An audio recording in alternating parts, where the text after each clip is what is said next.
Allons-y droit au but dans certains sujets ou au cœur de certains sujets qui causent polémique. Commençons par l'Aïd. Alors demain l'Aïd al-Adha, les Algériens vont le fêter.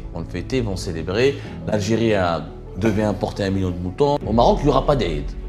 Or, les Algériens n'ont pas compris cette décision. Cette décision était le fruit d'une situation économique marchande de ce qui existe en termes de moutons dans le marché marocain. Justement, pour protéger les classes moyennes, pour protéger les classes pauvres. Moi, je trouve que c'est une décision sage, c'est une décision extrêmement réfléchie. Est-ce que le Maroc était vraiment une priorité pour lui, la Coupe du Monde, ou de faire un TGV alors qu'il y a plein de mendiants dans les rues, alors qu'il y a des régions encore désintégrées? La Coupe du Monde, c'est un honneur. N'importe quel pays, même les plus... À condition d'en avoir les moyens. On va se donner les moyens. Le Maroc est en train de se donner les moyens. Dans certaines villes marocaines, ils sont en train de changer de physionomie. Il y a toute une infrastructure qui est en train de naître. Bien au contraire, la Coupe d'Afrique ou la Coupe du Monde, c'est une chance pour l'économie marocaine. C'est une chance pour le tissu industriel marocain, parce que ça le dynamise. Est-ce qu'on ne devrait pas mieux lutter contre la pauvreté au lieu d'organiser une Coupe du Monde, une Coupe d'Afrique, une Coupe du Monde notamment, la Coupe d'Afrique, voilà. L'un n'empêche pas l'autre. L'un n'empêche pas l'autre. Il faut avoir de l'ambition. Allons-y droit au but dans certains sujets ou au cœur de certains sujets qui causent polémique. Commençons par l'Aïd. Alors demain l'Aïd al-Adha, les Algériens vont le fêter. Vont célébrer. L'Algérie devait importer 1 million de moutons. On a expliqué sur Algérie parce que finalement ça n'était même pas 1 million, c'est 400 000 et quelques. Et les prix de l'inflation, les prix, on a connu un Aïd extrêmement dur en Algérie. Au Maroc, il n'y aura pas d'Aïd. Or, les Algériens n'ont pas compris cette décision. Beaucoup de médias algériens, beaucoup d'Algériennes et d'Algériens ont interprété cette, cette suppression, annulation de la célébration de l'Aïd al-Adha comme étant une mesure dictatoriale qui révèle une monarchie marocaine déconnecté de la réalité. Peut-on interdire à un peuple de ne pas célébrer l'Aïd? Non, je ne crois pas que ce soit une mesure dictatoriale du roi du Maroc à l'égard des Marocains. Non, cette décision était le fruit d'une situation économique marchande de ce qui existe en termes de moutons dans le marché marocain.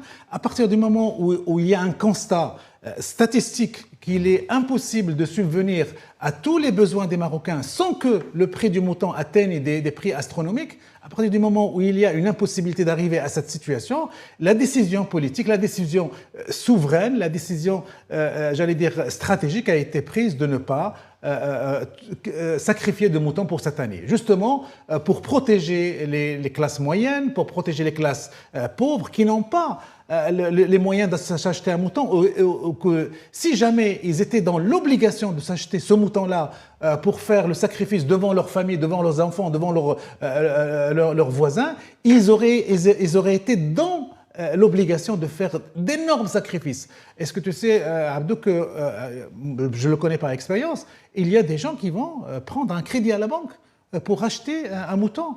Il y a des gens qui vont vendre leurs bijoux pour acheter un mouton, parce que pour eux, le mouton sacrifier le mouton, ça dépasse largement la valeur religieuse ou théologique. C'est beaucoup plus un acte social, et aucun père de famille ne voudrait rester à l'écart et ne pas sacrifier le mouton alors que le voisin est en train de le faire. Donc moi je trouve que c'est une décision sage, c'est une décision extrêmement réfléchie, et c'est une décision qui a eu beaucoup d'impact sur l'opinion marocaine. La preuve... L'impact n'est pas négatif? Non, n'est pas négatif. Les Marocains et les Marocains l'ont accepté, demain ils vont accepter que... Tout à fait. Il a été tout à fait accepté parce que ça a été bien expliqué. Bon, il se trouve, et je suis là où je te rejoins, Abdou, c'est qu'il se trouve qu'on peut trouver au sein de la société marocaine une niche de gens qui veulent absolument, contre vent et marée, continuer à sacrifier ce mouton. Ils refusent cette décision. Un, ils sont très minoritaires, et deux, la majorité des Marocains ont accueilli avec beaucoup de bienveillance et beaucoup d'acceptation une décision qui leur soulève un poids économique extrêmement important.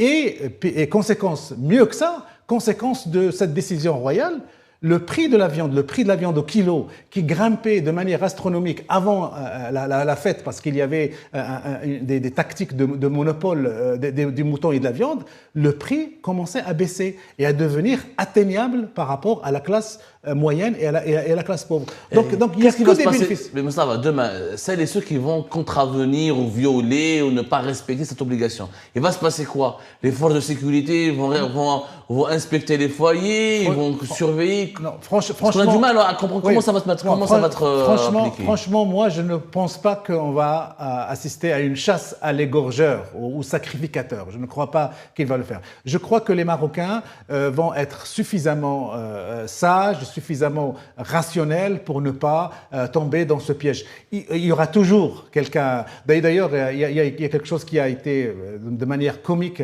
diffusé dans les réseaux sociaux. Les Marocains ont commencé à acheter récemment beaucoup de moutons. Et l'excuse a été, oui, on a un sboua, c'est-à-dire des naissances.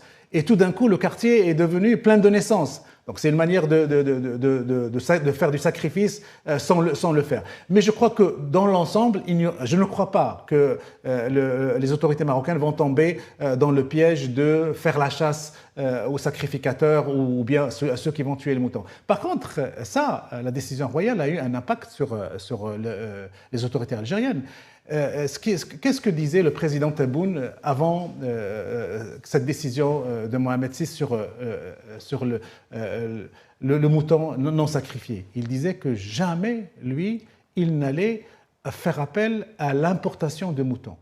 Il y a des vidéos qui le montrent comme quelqu'un qui refuse catégoriquement qu'on importe du mouton. Dès que le roi a fait cette décision, par un effet de miroir ou d'ombre chinoise, Monsieur Tebboune, après cette décision, je vais importer 1 million. C'est une façon de narguer le Maroc, ce que tu veux dire, Moustapha? Est-ce qu'au Maroc, ça a été interprété comme une façon de nous narguer, le Maroc? Comme le Maroc ne peut pas. Alors, Tebboune, moi je l'ai dit, hein, il y a des sources qui l'affirment effectivement que Abdelmajid Tebboune a dit.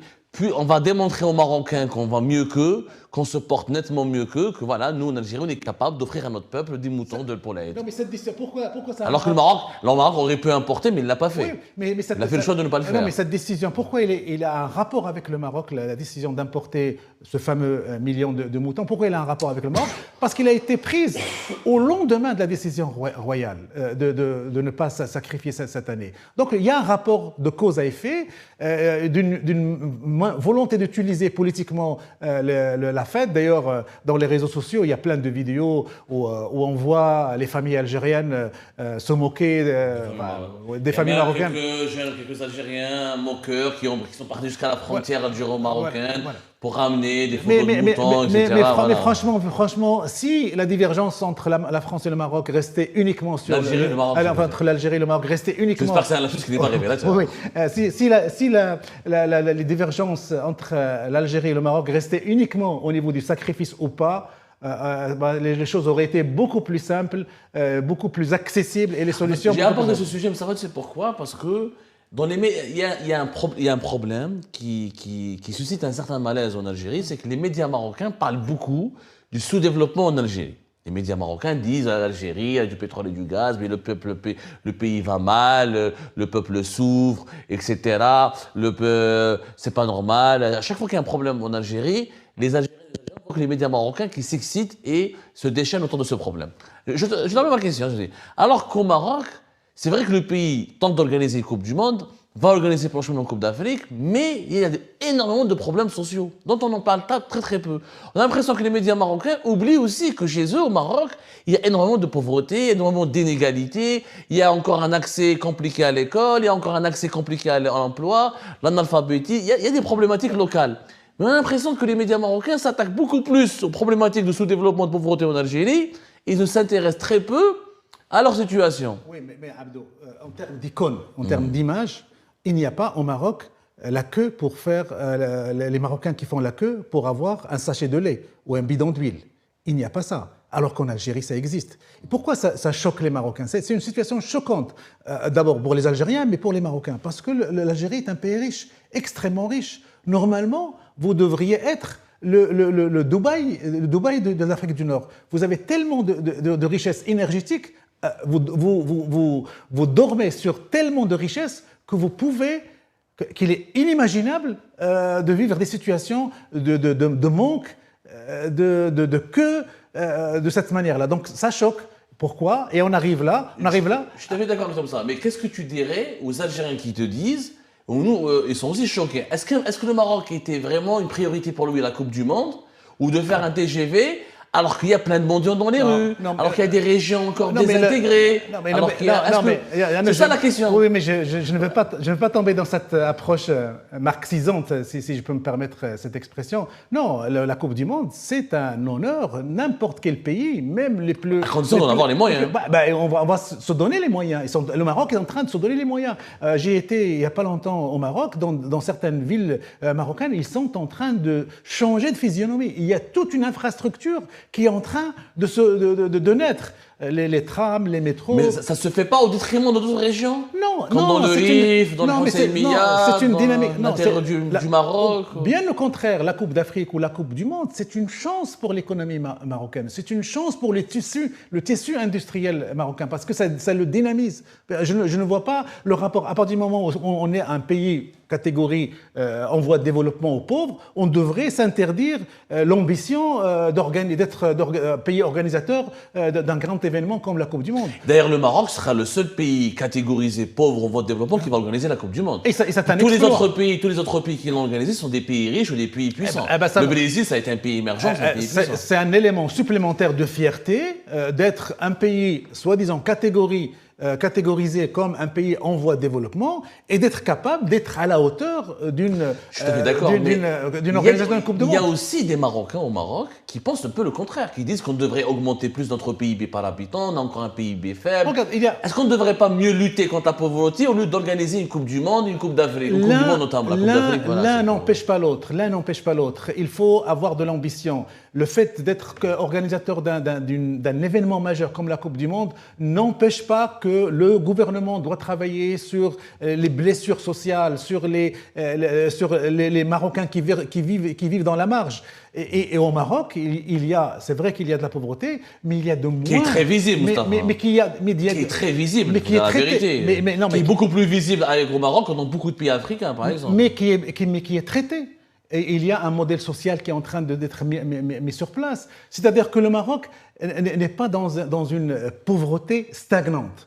Il est dans une démarche pour s'améliorer. L'avenir des Marocains est beaucoup plus rose que leur présent, parce qu'il y a une dynamique qui a été lancée. Ce genre d'événement dont vous parlez sur la Coupe du Monde, la Coupe d'Afrique, et puis d'autres événements, il n'y a pas que ça. Ça fait que le Maroc est un pays qui ne peut que améliorer la situation de ses citoyens. Et c'est ça la différence entre le Maroc et d'autres pays. En parlant des médias, malheureusement, les médias sont cités. Il y a même des rapports. Crisis Group, il a fait un rapport récemment pour dire que la guerre médiatique entre les deux pays aggrave la haine entre les deux pays, elle aggrave les tensions entre les deux pays et elle aggrave la mésentente. Est-ce que les médias marocains n'en font pas trop sur l'Algérie quand ils se concentrent beaucoup sur les problèmes de l'Algérie, de ses sous-développements, etc. et pas assez? Je donne un exemple, Mustafa. La question des détenus politiques. Il y a des détenus politiques au Maroc. Il y a des opposants marocains qui sont réprimés. Il y a des médias marocains qui ne sont pas totalement libres. Pourquoi on n'en parle pas assez alors qu'on parle beaucoup de l'Algérie et de la situation catastrophique des libertés publiques en Algérie? Alors il y a un point à corriger, cher Abdou, sur la guerre médiatique entre le Maroc et l'Algérie. Alors, ce que je peux te garantir, parce que moi je suis un consommateur, je suis d'abord un producteur, consommateur et habitué des médias marocains. Dans les médias officiels marocains, que sont la CNRT, que sont 2M, que sont Medi 1, que sont la MAP, les médias officiels, vous ne trouverez jamais un langage insultant ou violemment critique à l'égard des autorités algériennes. Vous ne le trouverez jamais. Vous pouvez trouver des critiques violentes chez des privés, dans des sites, dans les réseaux sociaux, mais pour les médias officiels, il y a une forme de déontologie à l'égard des autorités algériennes, comme si il était interdit d'insulter ou d'abaisser. Nous allons le vérifier. Nous allons vérifier cela. Je ne pourrais pas te contredire, mais le prochain épisode, je vais vérifier. Par contre, là où la différence avec l'Algérie, c'est que la télévision algérienne, l'APS, les médias officiels, les médias qui dépendent directement de la présidence algérienne de Abdelmadjid Tebboune, tirent à boulet rouge quotidiennement sur le Maroc. Et avec une telle violence, avec une telle charge, qu'on dirait une telle charge obsessionnelle qu'on dirait qu'il n'y a que le Maroc qui est le sujet principal de ces médias. C'est là la différence entre les médias algériens et médias marocains officiels. Donc ça veut dire que les Marocains contrôlent davantage leur expression que le régime algérien. Et pour les médias privés? Là, les médias privés, ça c'est autre chose. Ce sont des médias privés.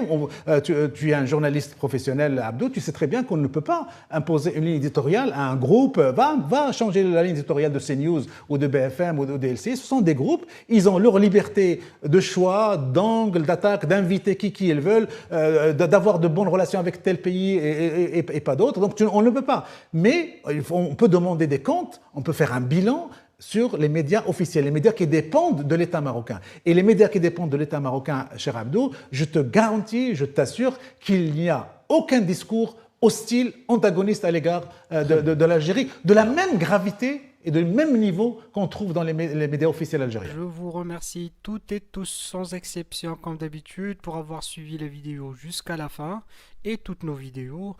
Je vous remercie pour vos commentaires et pour vos réactions. N'oubliez pas de nous laisser des commentaires sur le sujet de cette vidéo et aussi de vous abonner à la chaîne si vous n'êtes pas encore abonné.